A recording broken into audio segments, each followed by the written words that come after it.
Va bene, come ho fatto per gli altri incontri, do il benvenuto a tutti quanti e il mio personale ringraziamento a chi ci ha proposto questa bella iniziativa della Book Week, che ci sta dando tante soddisfazioni perché stiamo conoscendo autori davvero importanti, interessanti, belli da conoscere non solo nei loro libri, ma anche nella loro umanità, di persona.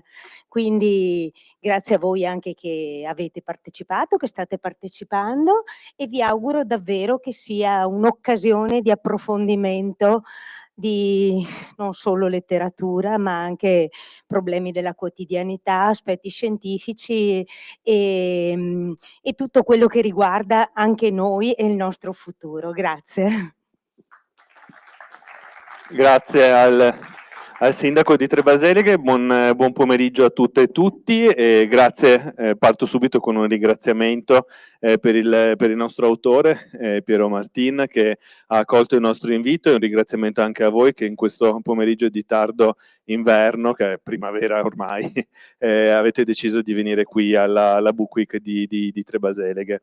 Allora, Piero Martin è professore di fisica della materia all'Università di Padova e autore di questo libro, Le 7 misure del mondo, edito dalla Terza, di cui parleremo oggi pomeriggio.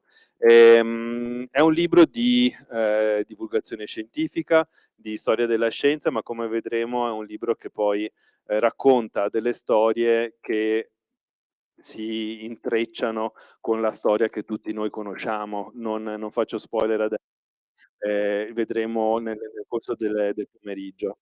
Prima di iniziare a parlare del libro però volevo dirvi due informazioni sul nostro autore. Appunto abbiamo già detto, professore di fisica della materia all'Ateneo di Padova, coordina anche come direttore scientifico il laboratorio del consorzio RFX sempre all'Università di Padova, dove stanno facendo degli esperimenti all'avanguardia anche sul tema della fusione nucleare, se non erro, e autore prolifico di divulgazione scientifica. I suoi due ultimi libri si intitolano appunto quest'ultimo, Le 7 misure del mondo, e quello precedente appunto Trash, tutto quello che dovreste sapere sui rifiuti, entrambi finalisti al premio Galileo per la divulgazione scientifica. Quindi innanzitutto complimenti e benvenuto alla Book Week di Trebaseleghe. Grazie, grazie, grazie.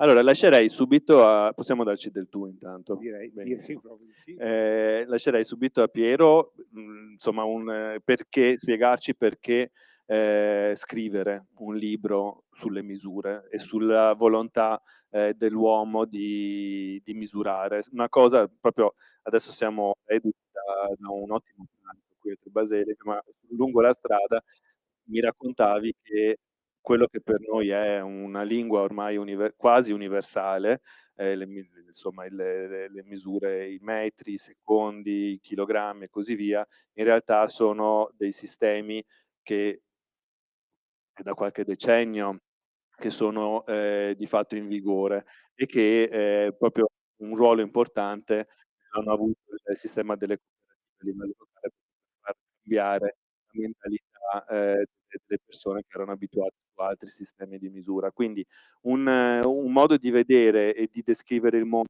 che sembra normale adesso, in realtà è una conquista abbastanza recente, no?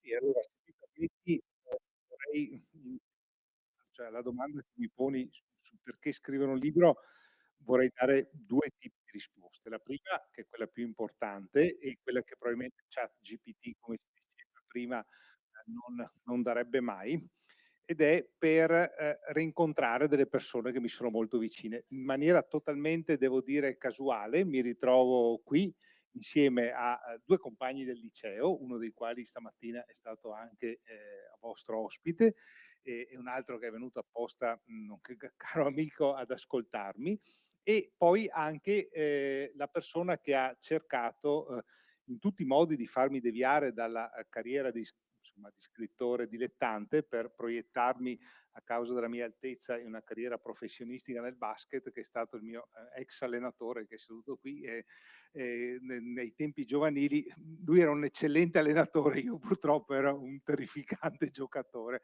quindi adesso col senno di poi devo dire che è stato molto bravo a non, come dire, rovinare troppo la mia psicologia di adolescente, e facendomi giocare qualche scampolo, qualche 10 secondi qua e là, quando o stavamo vincendo 90-20 o stavamo perdendo 30-60, ecco, quando non potevo fare danni, insomma, Quindi il ecco. sottotitolo della Book Week sarà Reunion con l'autore, non più Esatto, incontri con reunion l'autore. con Ok. l'autore, ecco, quindi il motivo principale è questo, ed è quello di cui appunto sono grato a voi, naturalmente tutti, a voi che avete organizzato, all'amministrazione, insomma, e naturalmente a tutti i presenti. Poi invece, allora, questa era la risposta seria, invece, e quella invece, così, insomma, più, quella che invece forse troverebbe anche ChatGPT, è che in realtà l'idea di scrivere il libro viene dall'idea di raccontare un alfabeto che è probabilmente molto meno noto di quello, diciamo, che almeno nella lingua italiana è fatta da 21 lettere, insomma, con le quali costruiamo le parole, con il quale costruiamo le nostre conversazioni, ma che è altrettanto importante, che è appunto l'alfabeto dell'unità di misura, molto più semplice. Oggigiorno, diciamo, il moderno alfabeto dell'unità di misura si compone di 7 caratteri, diciamo, ma che ha accompagnato l'umanità fin dagli albori della civiltà, perché noi siamo, come dire, abituati a immaginare lo sviluppo appunto della conoscenza umana attraverso opere diciamo, la cultura umana, l'umanità ci ha lasciato, no? Pensiamo anche alle grandi testimonianze tipicamente architettonico-artistiche del passato, e più recentemente letterarie e musicali. Eppure, fin dall'origine dei tempi, l'umanità si è anche espressa misurando, cioè proprio letteralmente prendendo le misure al mondo che la circondava e ai propri simili, perché l'atto di misurare era sostanzialmente, è ancora oggi, un atto di conoscenza, di profonda conoscenza. E quindi non è un caso che i più antichi calendari, che sono stati recuperati, datino a circa 30.000 anni fa. Non è un caso che tutte le grandi civiltà del passato, da quella sumera, assiro-babilonese, egizia, romana, abbiano fatto del sistema di misura, della codifica di un sistema di misura universale, per quanto poteva essere universale a quei tempi, un momento fondante del loro essere comunità, cioè il condividere il sistema di misura era il condividere la comunità, significava proprio il senso di comunità. Cosa che, diciamo, proseguita, e vengo anche un po' alla domanda che mi facevi, fino ai giorni nostri, fino a queste 7 unità che sono appunto le unità fondamentali del sistema internazionale, quello che oggi tutti usiamo, che sono state, diciamo, la cui genesi moderna viene da quell'altro enorme momento di, diciamo, trasformazione della nostra società moderna, che è stata la Rivoluzione francese, un altro grande momento comunitario che ha, se vogliamo, catalizzato qualcosa che stava un po' nascendo, perché a onor del vero occorre dire che anche nei cahiers de doléances di Luigi XVI c'era già questa richiesta, una delle richieste tipiche soprattutto della classe borghese era quella di avere delle unità di misura condivise, no? Cioè qualcosa su cui tutti potessero basarsi, di cui tutti potessero fidarsi. Merito dei rivoluzionari è stato quello di codificare questo linguaggio, che è diventato un linguaggio universale, ma appunto venendo qui, come ricordavi, no, si chiacchierava che ha richiesto un po' come ancora oggi, no, come per dire anche una nuova legge, no, che viene promulgata spesso, se è qualcosa che in qualche maniera influenza pesantemente i nostri comportamenti, richiede del tempo, no? Mi sembra la legge sul fumo di locali, no? quanto fu osteggiata all'inizio. Ecco, alla stessa maniera, anche nel 1860, una delle prime proprio leggi che il neonato Stato italiano, Regno d'Italia, promulgò fu proprio quella l'introduzione del sistema metrico. Ma ciò cioè fu lungi dall'essere qualcosa di immediato, perché era talmente radicato nell'uso, nell'abitudine comune che richiede. E venendo al tuo punto, il un contributo fondamentale, e questo è una di queste storie che mi piace raccontare perché racconta spesso la scienza, come sempre la scienza di fatto sia una questione molto umana insomma, no, che si sposa molto con la nostra umanità. Il contributo fondamentale alla, diciamo divulgazione, a tutti gli effetti del sistema metrico fu dato dalle 2 realtà che maggiormente avevano contatto con la popolazione, le parrocchie e le società operaie di mutuo soccorso. Cioè quelle 2 realtà che vuoi attraverso, l'aspetto religioso, vuoi attraverso l'aspetto lavorativo, quindi, quelli che oggi chiameremmo i sindacati, avevano, il contatto con le, fasce più deboli e anche più ampie della popolazione che tutto avevano da guadagnare da un sistema standard, che in qualche maniera serviva un po' a combattere gli abusi, no, nel commercio, nel lavoro e in tanti altri fattori. Se chiudo con questo piccolo aneddoto, se io vi cito il nome di, Don Giovanni Bosco, no, San Giovanni Bosco, credo che tutti noi, insomma il 95% di noi lo associano ai salesiani, no, tutta la sua opera, diciamo, religiosa, educativa nei confronti delle giovani generazioni. Eppure, Giovanni Bosco, insieme peraltro a tutti i cosiddetti, no, santi sociali piemontesi, il Cottolengo ed altri, è autore di un libro sulla, divulgazione, un'opera scientifica, oggi forse avrebbe partecipato al premio Galileo, sulla divulgazione del sistema metrico decimale. Siamo verso appunto 1860, 1870 e Don Giovanni Bosco scrive questo libricino che gira nelle parrocchie, negli istituti salesiani, nella sua congregazione e l'introduzione è estremamente interessante perché è proprio un'introduzione di puro stampo sociale, cioè non c'ha nulla a che fare col Padre Eterno o con la religione, ma sostanzialmente lui dice è nostro compito, no, aiutare le classi più deboli ad emanciparsi anche attraverso la conoscenza di queste cose. Quindi ecco, questo è un aspetto estremamente importante. L'ultima cosa che cito, qui vedo insomma la maggior parte persone molto giovani, ma chi magari ha qualche anno di più, a me è capitato varie volte negli incontri pubblici, a memoria, vuoi diretta, vuoi attraverso magari qualche parente, qualche zio, qualche nonno, delle unità di misura pre-decimale, insomma, no? Che erano diffusissime e che soprattutto erano diverse da paese a paese. È molto facile che il passo di Tre Baseleghe fosse diverso dal passo di Venezia, insomma. Esatto, infatti adesso come hai citato, le unità di misura sono pressoché universali. Tutti noi siamo stati probabilmente in paesi anglofoni, in Inghilterra, in America, in Australia, ci siamo un po' trovati in uno stato confusionario a interpretare la temperatura oppure le distanze espresse in miglia oppure la massa espressa in altri, con altre metriche. Però un tempo era così di città in città, perché il piede vicentino aveva una misura diversa rispetto al piede veronese, rispetto al piede padovano. Allora, visto che qui siamo a Trebaseleghe e siamo in provincia di Padova, c'è un aneddoto e un posto che possiamo tutti andare a vedere proprio in centro a Padova, che è il Canton delle Busie, che ha a che fare con il discorso che facciamo noi oggi. Ci racconti questa Sì, vicenda?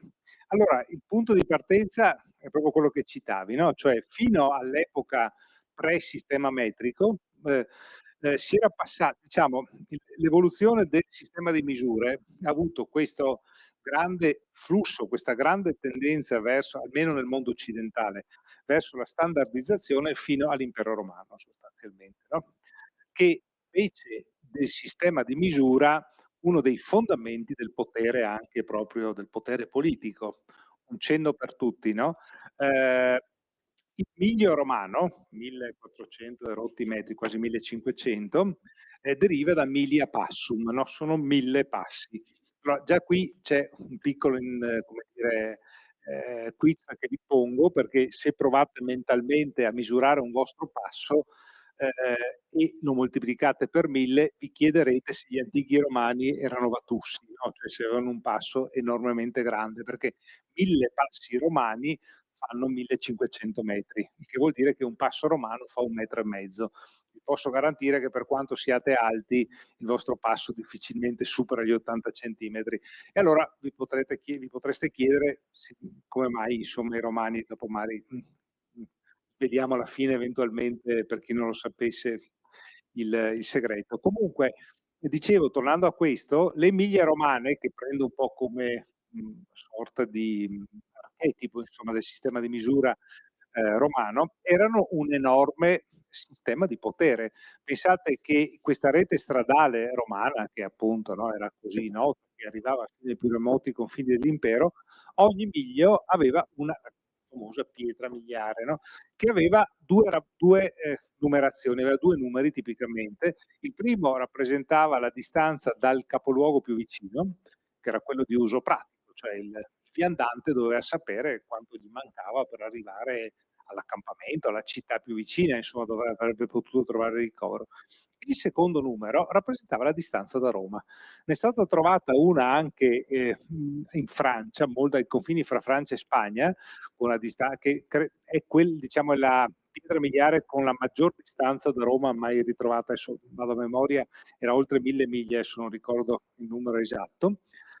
Ma questo secondo numero aveva un'importanza pratica relativamente modesta, perché insomma uno che stava a Narbonne, sapere se stava a 800 miglia da Roma, 820, non è che gli cambiasse molto la vita, ma aveva un'importanza politica fondamentale, perché dava due messaggi: un messaggio di inclusione, nel senso che chiunque dai più remoti confini dell'impero sapeva che seguendo quella strada e percorrendo quel dato numero di miglia sarebbe potuto arrivare alla capitale.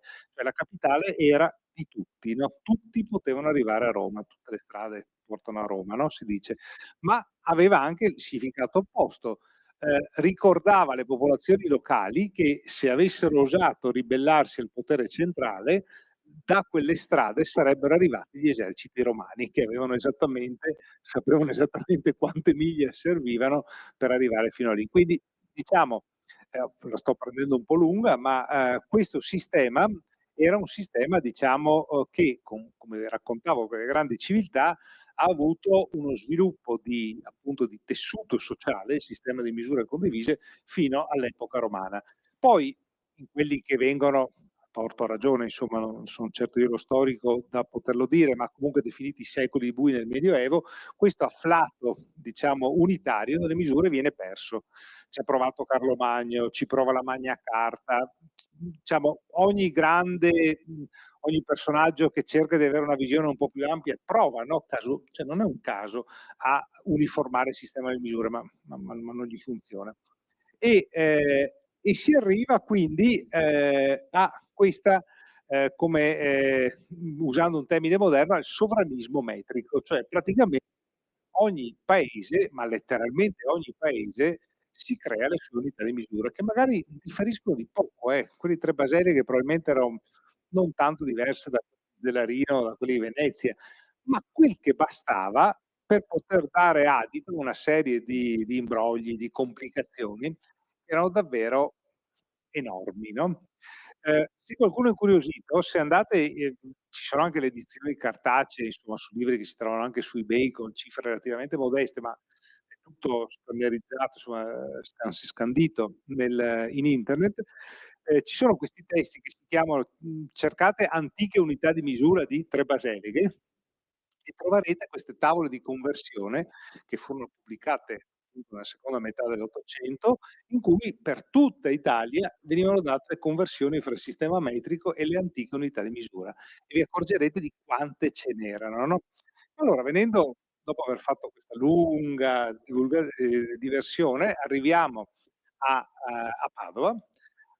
Il problema fondamentale ce n'erano tanti, ma uno di quelli fondamentali era il commercio, naturalmente, perché immaginate dover comprare delle stoffe e di avere, voi state a Tre Baseleghe, il mercante arriva, che ne so, da Castelfranco o da Campo San Piero e usa un braccio diverso, no, una misura diversa. Voi pensate di comprare 4 braccia di stoffa e lui invece vi vende 4 braccia della sua unità di misura che è diversa dalla vostra, no? Quindi imbrogli di tutti i generi. Allora a Padova, nella Padova comunale, attorno al 1300, si cerca di mettere un po', come dire, ordine, no?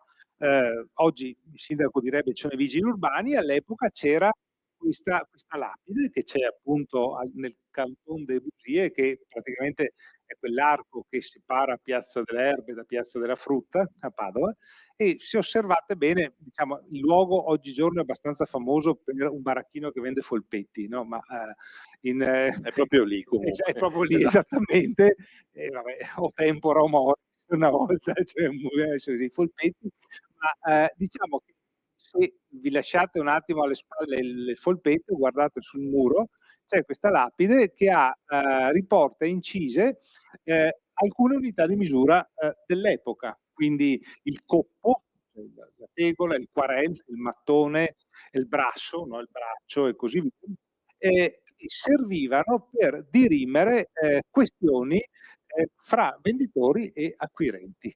Cioè nel caso io avessi comprato delle stoffe appunto misurate in braccia e in brasso veneto insomma e avessi avuto a che ridire col venditore, la disputa sarebbe stata risolta sotto questa pietra che aveva gli standard proprio, c'è proprio inciso la lunghezza del braccio o la dimensione del mattone, perché pensate, mattoni comprati a peso, insomma, la differenza fra comprarne di una certa dimensione e di un'altra se dovete farvene a casa, uno arrivava lì, misurava il suo mattone o la sua stoffa e le bugie, non a caso si chiama Canton des Bugies, venivano smascherate. Oggi abbiamo gli uffici metrici e una volta c'erano queste lapidi, insomma. Ecco. E ci sono, guardate, io adesso da quando ho scritto il libro ci ho fatto un po' caso, devo dire, prima mi sfuggivano, ci sono praticamente in tantissime città, paesi italiani, alcune molto, a Venezia c'è diciamo, ce n'è una all'ingresso dell'Arsenale, non si vede la porta storica, quella dei Leoni, bisogna entrare un po' dentro. Ne ho vista una bellissima sull'abside del Duomo di Modena, ce n'è ovunque, a Rimini, quasi tutte, e su quasi tutte medievali, insomma, più o meno, insomma. Perfetto, quindi prossima volta che andiamo in centro a Padova subito a guardare la corrispondenza delle misure. Allora, noi adesso siamo abituati, cioè, tiriamo un sospiro di sollievo al fatto che ci siano delle misure quasi condivise da tutti, no? Però c'è anche chi, soliti, insomma, critici, che dicono che il fatto di avere una sorta di globalizzazione delle misure abbia portato a una sorta di perdita della diversità culturale. Cosa rispondi? Credo che la diversità culturale, voglio dire, si misuri, ecco, su altre cose. Poi, alla fine l'avere, come dire, è un po' come l'alfabeto, insomma, no, il fatto di avere un alfabeto condiviso non significa che ci siano espressioni, letterarie, artistiche, poetiche di grandissima diversità, insomma, no, con 7 note musicali puoi scrivere una canzone dei Maneskin o una di Bach, insomma, no, una sonata di Bach, quindi alla fine non c'è nulla di male ad avere come dire, un alfabeto standard, dipende da come lo usi naturalmente. Perfetto. Ovviamente se ci sono delle domande dal pubblico basta che alzate la mano e le raccogliamo già durante questa chiacchierata.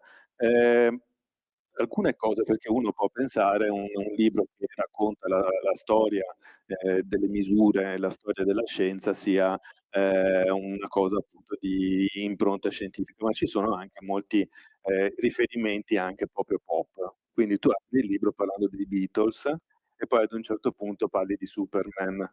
Sì, allora ecco, questo non ero assolutamente preparata, ma adesso faccio un piccolo sondaggio, perché questo devo dire è stato per me un colpo generazionale abbastanza pesante. Allora, proviamo ad andare, alzi la mano chi non sa chi sono i Beatles. Non sa. Non sa. Lei non sa chi sono i Beatles. Vabbè, però lei, Ah. no, Ok. lei lo sa. No, ma in ogni caso non mi avrebbe preoccupato, perché avrebbe potuto, più che altro per l'aspetto.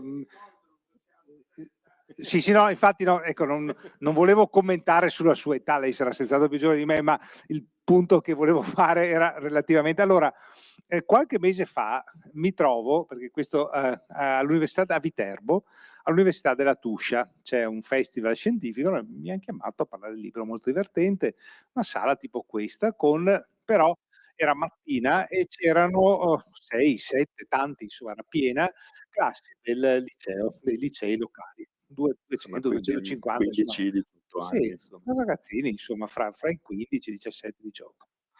Allora, io appunto, come dici, lì comincio con i Beatles e così comincio a parlare dei Beatles. Vedo che, insomma, quando parli ai ragazzini alle 10 del mattino è ovvio che magari hanno altro a cui pensare, però vedo degli sguardi sinceramente smarriti, insomma, no? Cioè, che fanno pensare che. Allora, indugio qualche istante e poi alla fine mi viene spontaneo, dico: "Ma voi sapete, Gianni Morandi, voi sapete chi erano i Beatles?" Avresti dovuto usare ChatGPT. Cosa Silenzio, sono i ma Beatles? soprattutto, e qui adesso vengo il signore, cioè, ma parlo per me, a un certo punto 2, 3 timidamente, solo 2, 3, insomma, fra questi 250 alzano la mano. Io, bene, bene, guarda, dico al ragazzino: "Ma lei li ha sentiti?" Sì, sì", ha detto, "li ascoltava la nonna." E lì, cioè, voglio dire, il mio collega e amico, nonché autore molto più celebre di me, Alessandro Marzomagno, sa di cosa si parla quando parliamo della nostra età. Sentirsi dire che ascoltava la nonna, siamo rovinai, insomma, ecco, quindi, no, cioè, però Per anche. fortuna che dei film fanno il reboot, no, che Sì, così sì, sì, no, appunto, però niente, per cui, vabbè, ma voi sapete chi erano i Beatles? No, no, già anche sto guardando Superman i 2 sappiamo tutti. quelli che ho, che mi sembrano fra i più giovani qui nella platea, insomma, no, e quindi per fortuna. Vabbè, no, sì, comunque tornando a noi, il libro si apre proprio con un racconto, con una storia che riguarda i Beatles che, se vogliamo, ha a che fare, con 2 aneddoti. Uno che allora, uno che riguarda le misure del corpo umano, perché, diciamo che una delle applicazioni più importanti, anche più, lasciatemi dire, vitali, no, della misura, è la misura che si fa, sul corpo umano.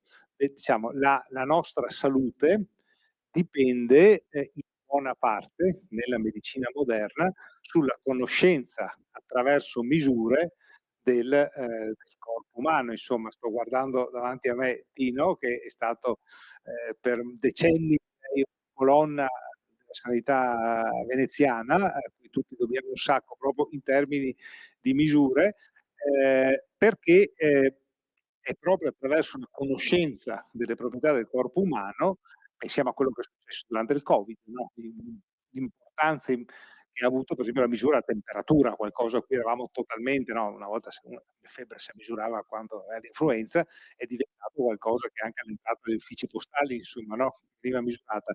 E anche qui apro e chiudo una piccola parentesi, proprio ancora una volta guardando Tino che ha lavorato all'ospedale civile di Venezia, la misura della temperatura, il termometro, la misura della temperatura corporea è. E adesso qui invece un po' strabiscamente guardo dall'altra parte perché Alessandro m'ha corretto, è opera di un veneziano, che in realtà non era veneziano perché è nato a Capodistria, che è Santorio Santorio, che è stato un allievo di Galileo ed è stata la prima, persona ad applicare il metodo di misura, il metodo sperimentale alla medicina. Lui, inventa il primo. Sapete che Galileo diventa famoso, cioè è famosissimo per 1000 motivi, ma una delle scoperte fondamentali di Galileo è stato il cosiddetto isocronismo del pendolo, no, cioè il fatto che le oscillazioni di un pendolo hanno la stessa durata. Ebbene, Santorio, che era allievo e collega di Galileo, intuisce che attraverso questo sistema si possono misurare le pulsazioni del cuore e quindi il battito cardiaco diventa un ausilio alla medicina fondamentale. E poi l'altra grossa intuizione è la misura della temperatura corporea, che all'epoca veniva fatta soffiando in un tubo di vetro e a seconda della temperatura, diciamo, del vapore, insomma, dell'aria che usciva dal corpo umano, si alzava, in questo tubo c'era un liquido e il capillare di liquido si alzava o si abbassava a seconda della misura della temperatura. Naturalmente una misura grezza, ma pensando che all'epoca non c'era assolutamente nulla, era veramente un salto di qualità gigantesco. Allora, ma torniamo ai Beatles, facciamo un salto di appunto 400-500 anni. Dicevo, la misura delle proprietà del corpo umano è qualcosa di, come dire, che aiuta la medicina. Uno degli strumenti ad oggi che sono presenti in qualsiasi ospedale è la TAC, no? Diciamo, la possibilità di indagare all'interno del corpo umano. Ebbene, la TAC viene sviluppata negli anni 70, fra fine anni 60 e la fine degli anni 70, nei laboratori della EMI.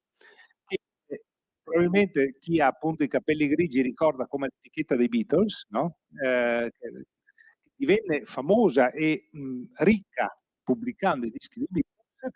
In realtà questo EMI sta per Electromechanical Industries, cioè era una azienda che aveva fatto fortuna durante la seconda guerra mondiale producendo apparecchi per gli aeroplani, per lo sforzo bellico inglese, che poi finita la guerra insomma, se la passava abbastanza male a causa del fatto che appunto l'economia di guerra era un po' tramontata, e che vede il suo rinascimento, il suo enorme rilancio con l'intuizione di pubblicare i dischi di questi 4 all'epoca sconosciuti, che poi invece avrebbero trasformato l'azienda in una multinazionale.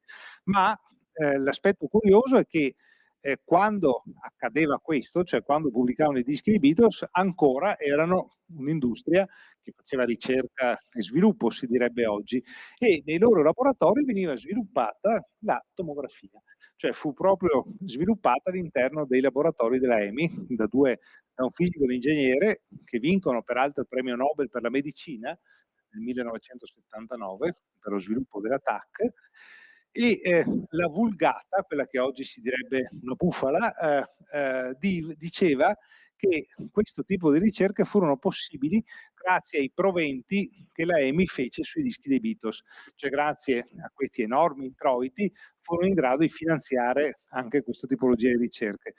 In realtà un paio di colleghi inglesi hanno fatto una ricerca d'archivio degli storici della scienza dimostrando che non era per niente vero, nel senso che le ricerche sulla TAC furono finanziate con delle, diciamo, finanziamenti cospicui del governo di Sua Maestà, del Ministero della Salute inglese, e non coi proventi dei Beatles, a cui, diciamo, discarico va detto che non hanno mai vantato questa presunta questo presunto supporto allo sviluppo della TAC, però insomma mi piaceva come storia per aprire il libro. Ecco, Ma allora l'esempio che ci hai fatto adesso della percezione un po' del tempo, quindi come percepiamo noi i Beatles e come li percepiscono i giovani d'oggi, richiama un po' anche un aneddoto che riporti nel libro.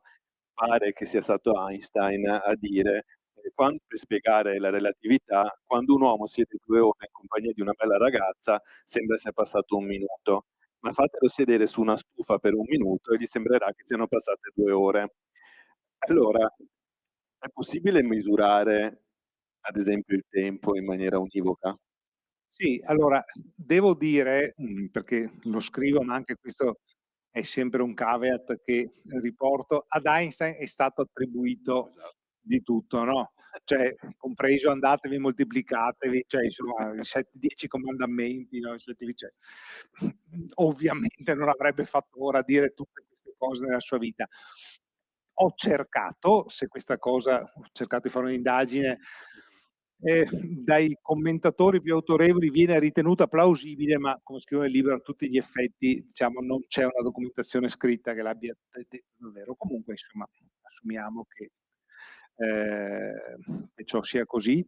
Ehm, ma comunque, diciamo, era un raccontino curioso per, se vogliamo, introdurre quello che è stato il contributo fondamentale, la rivoluzione fondamentale che Einstein ha dato alla fisica moderna, che poi in realtà sono state due. Una che è molto meno nota, perché anche qui se viene, diciamo, viene chiesta una platea diciamo, generica per cosa è famoso Einstein, probabilmente tutti diranno per la relatività. In realtà Einstein vince il premio Nobel per un esperimento, l'effetto fotoelettrico, che è uno dei fondamenti della meccanica quantistica, che ovviamente insomma, la dice lunga sulla sua genialità, cioè Einstein ha contribuito in egual modo alla fondazione della relatività e alla fondazione della meccanica quantistica, quindi alle due grandi rivoluzioni del pensiero scientifico del XX secolo. Ma tornando alla relatività, il contributo fondamentale che Einstein dà è quello di dichiarare, provare la relatività appunto del tempo. Mi spiego. Fino a prima di Einstein la consapevolezza del tempo era quella di un qualcosa di assoluto, cioè c'era una linea immaginaria che è l'oggi, l'adesso, questo istante in cui sto parlando con voi e con Antonio, e tutto ciò che c'è prima è passato, tutto ciò che verrà dopo è futuro, e questo passato e questo futuro è identico per tutti. Lo è per noi, e fin qui va bene, ma lo è anche per chi sta su Marte, per chi sta a Washington, per chi sta, no, nel più remoti come dire, angoli della galassia.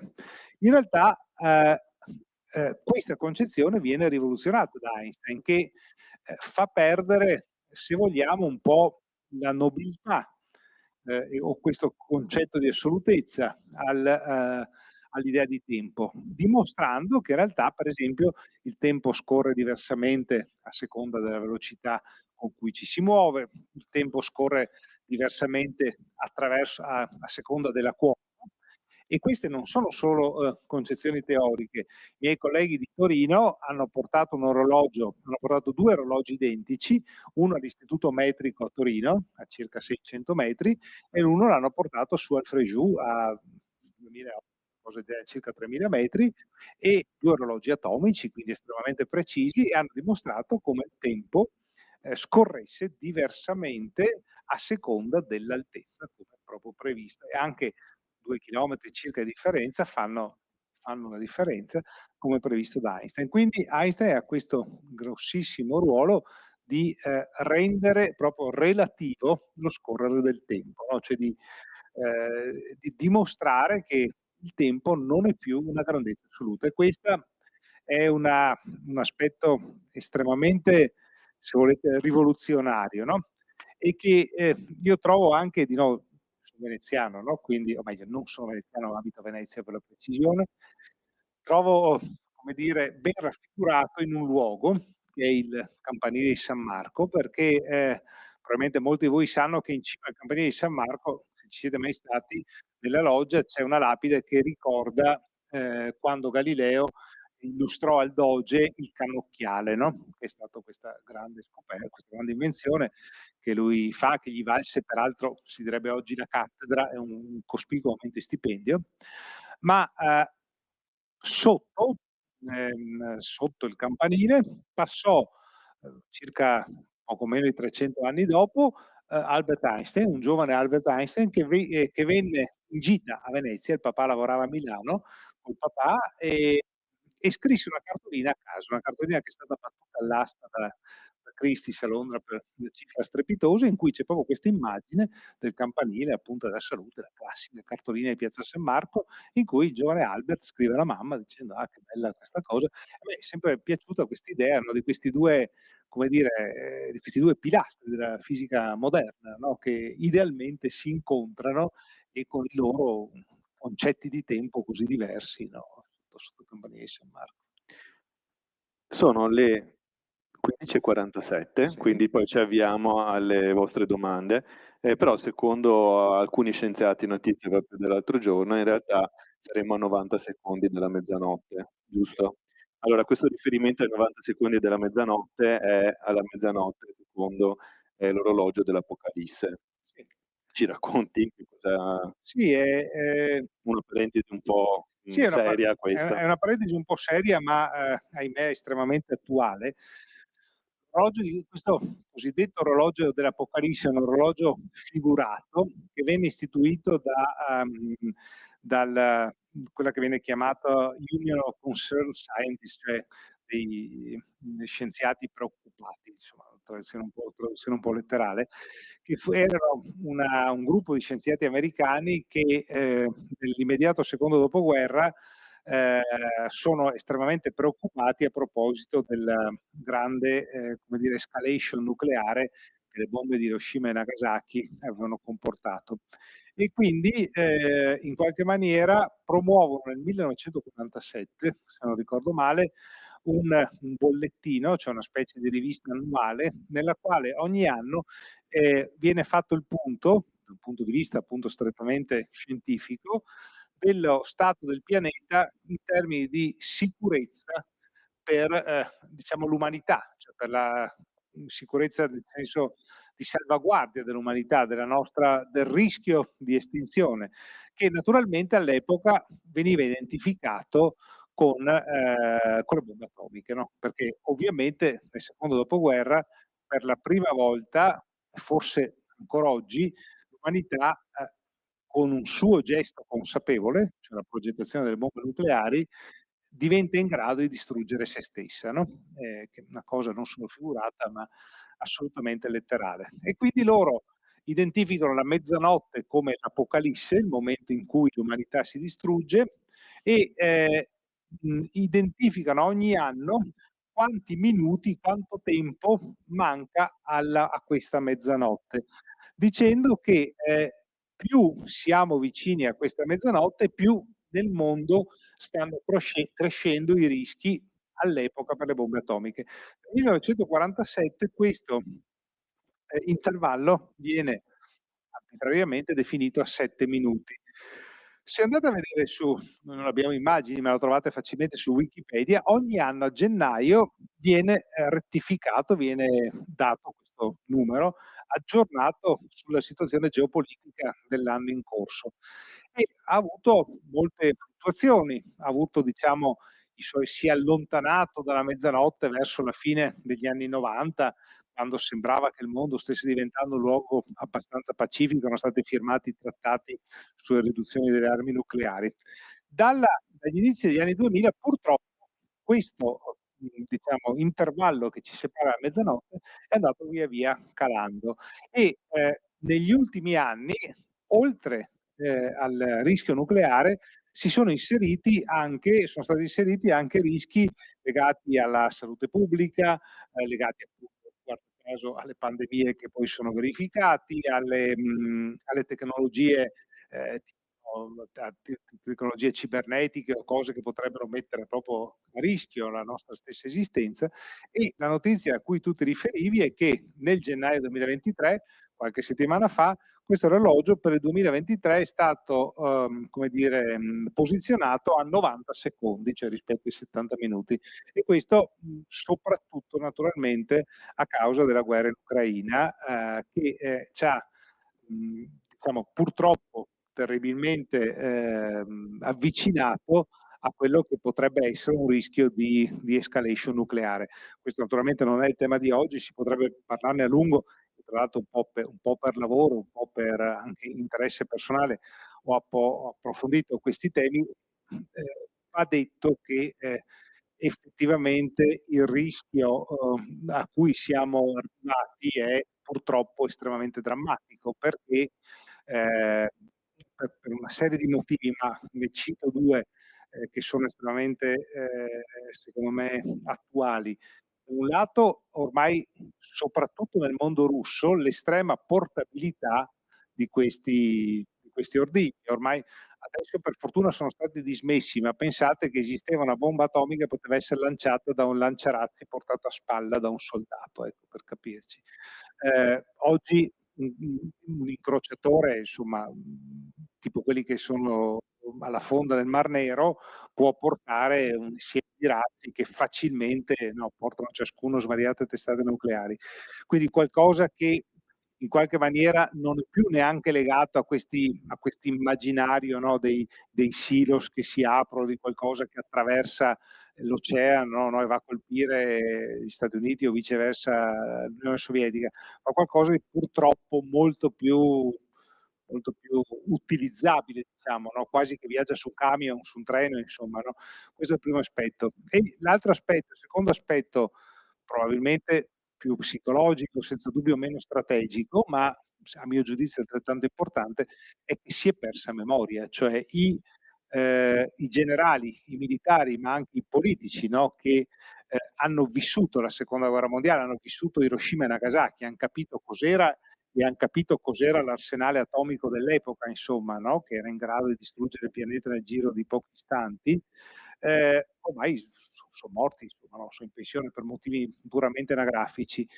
E il rischio è che ci sia una nuova generazione, anzi no, il rischio, la certezza di anche militari, di decisori che non hanno presente di cos'è, no? Che possano in qualche maniera confondere l'uso di armi convenzionali, sia pur terrificanti, con l'uso di armi nucleari, senza rendersi conto di quanto le seconde potrebbero in qualche maniera veramente cancellare la vita e portare a quella che viene un'escalation, no? Incontrollabile. Dico solo un punto a questo proposito che di nuovo è estremamente preoccupante e che un po' rafforza quanto questi colleghi americani, no, scrivono su questo orologio della mezzanotte. Da qualche anno gli Stati Uniti e l'ex Unione Sovietica, oggi Russia, preparano ogni anno un documento che viene chiamato la postura nucleare, cioè sostanzialmente identificano le strategie per cui il paese, il sistema di difesa, è in grado di usare o deve usare l'arma nucleare. Gli Stati Uniti lo rendono pubblico, ovviamente l'anno dopo, insomma, viene ovviamente preparato per il presidente, poi passa attraverso una serie di stadi molto classificati, poi tipicamente l'anno dopo viene reso pubblico.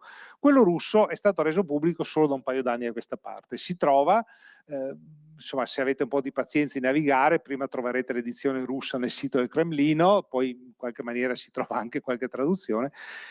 La cosa estremamente interessante e molto preoccupante è che negli ultimi 2 o 3 anni questo documento prevede che la Russia possa usare la risposta nucleare per attacchi che mettano a repentaglio la sicurezza del paese. Questo sembra un gioco di parole, ma è una svolta enorme dal punto di vista strategico rispetto al passato, perché nel passato l'arma nucleare quando si parlava della strategia del terrore, no? Era utilizzata, era concepita solo come risposta a un attacco missilistico dell'altra superpotenza. Quando si vedevano i missili che giravano sopra l'Atlantico, l'altra superpotenza, era il famoso equilibrio del terrore, avrebbe risposto e quindi questa diventava un po' un'azione di deterrenza. Dire che invece è concepibile una risposta dal punto di vista geopolitico anche solo per un attacco che metta a repentaglio la sicurezza del paese, significa che anche un attacco cibernetico, per dire, o anche un bombardamento convenzionale su obiettivi strategici russi potrebbe autorizzare il presidente Putin a utilizzare l'arma nucleare. Ma giusto perché appunto abbiamo detto che concludevamo appunto con una nota positiva, non è la cosa più peggiore deve ancora venire, perché lo stesso documento, come dicevo, lo fa anche in maniera, come dicevo, molto più pubblica il governo federale americano. Il presidente Biden nella sua campagna elettorale aveva fatto un punto di campagna molto forte, quello di di applicare in questa postura nucleare il concetto di sole use, cioè uso delle armi nucleari solo nel caso di attacco nucleare. Addirittura proponendo questa visione come addirittura un superamento della stessa visione di Obama, che invece non l'aveva avuta, cioè Obama la concepiva un po' alla russa, lasciamo perdere Trump che insomma che è stata una parentesi, ma Biden aveva detto no, io voglio davvero essere più attento su questo. Ebbene, il documento 2022, quello che adesso è pubblico, ha abbandonato questo concetto, cioè anche gli Stati Uniti concepiscono l'uso dell'arma nucleare anche in caso di attacchi che mettano a repentaglio la sicurezza strategica del paese. E quindi ecco, i 90 secondi all'Apocalisse purtroppo, hanno un loro fondamento, insomma, ecco, adesso non vogliamo far passare il fine settimana preoccupati a No, nessuno, infatti. però quando, diciamo, l'aspetto importante che ci tocca poi da vicino anche noi a Venezia, Padova, Tre Baseliche, è che insomma, scherzare con questa, fra virgolette, naturalmente, con la guerra è una cosa estremamente pericolosa, insomma, ecco, cioè la parola diplomazia dovrebbe essere passata il Mh-mh. più presto possibile, insomma, perché i rischi sono molto grossi, ecco. Assolutamente. Ci sono delle domande da parte del pubblico? Altrimenti ti chiederei, intanto che si scaldano magari un po' i motori delle domande, ti chiederei appunto, visto che ci stiamo avviando alla conclusione, dedichi un capitolo al tema appunto della sostenibilità e, del futuro, anzi un paragrafo, non un capitolo, al tema del futuro sostenibile, collegato ancora una volta al tema dell'energia nucleare, però della fusione nucleare e non, appunto della bomba atomica. Allora, per chiudere con una nota, diciamo così, ottimista perlomeno.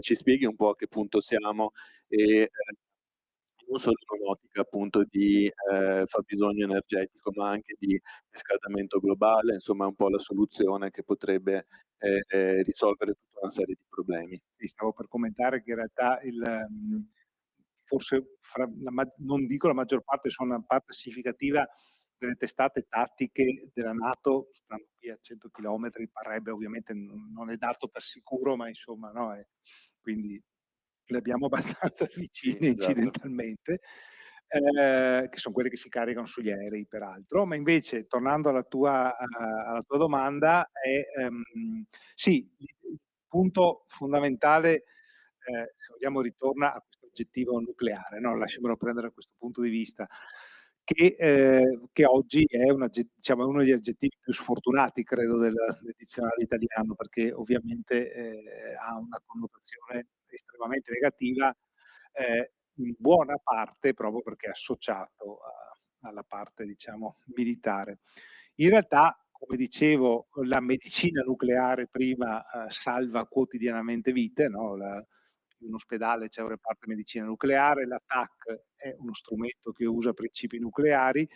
Ehm, le energie, diciamo, la liberazione di energia da reazioni nucleari può essere una delle, diciamo, una protagonista importante di un paniere energetico libero da CO2. Oggi noi utilizziamo ancora per il 60% dell'energia elettrica che produciamo in tutto il pianeta combustibili fossili. Questo chiaramente è una cosa che ormai ci rendiamo conto non è sostenibile né dal punto di vista ambientale e, come la guerra in Ucraina ci ha dimostrato, neppure dal punto di vista strategico. E quindi il passaggio, a altre forme di energia a partire da rinnovabili è indispensabile. Il punto che io ci tengo sempre a fare è che in questo approccio, diciamo nell'approccio verso un futuro energetico sostenibile, occorre avere una mentalità estremamente laica, ecco, libera da pregiudizi. E in questa mentalità quindi va tenuto presente che se voi prendete una reazione chimica, no, perché quando bruciate il metano, fate la pasta, insomma, no, gas di casa, fate delle reazioni chimiche. Ebbene, se una reazione chimica di, bruciare il metano produce 1, una reazione nucleare produce 10 milioni in termini di unità di energia, quindi diciamo, il guadagno energetico è gigantesco. Le reazioni nucleari si possono fare in 2 maniere: la maniera, diciamo, chiamiamola così, tradizionale, quella che già oggi funziona, è la fissione, con alcuni dei problemi che conosciamo.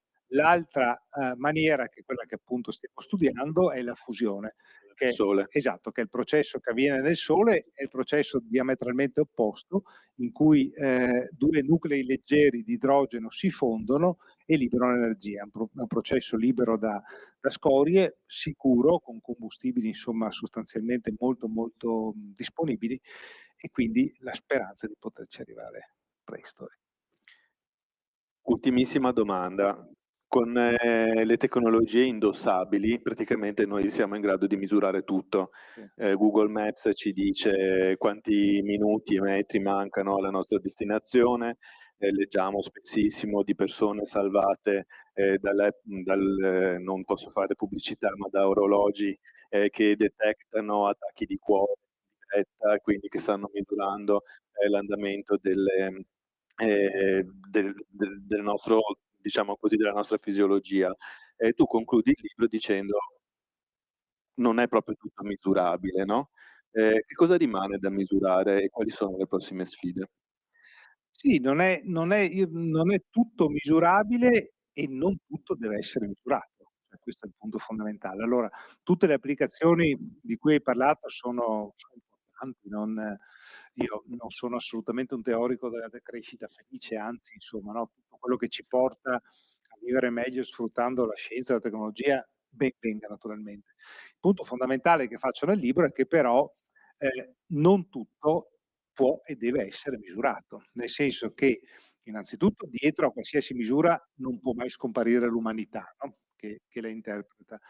E poi, se ci pensiamo bene, in questa, come dire, corsa alla misura, no? Al fatto che tutto appunto, che tante cose possono essere misurate, in qualche maniera ci migliorano l'esistenza, forse stiamo un po' esagerando, nel senso che tendiamo anche a misurare cose che per loro natura non sono misurabili. E vi faccio alcuni esempi.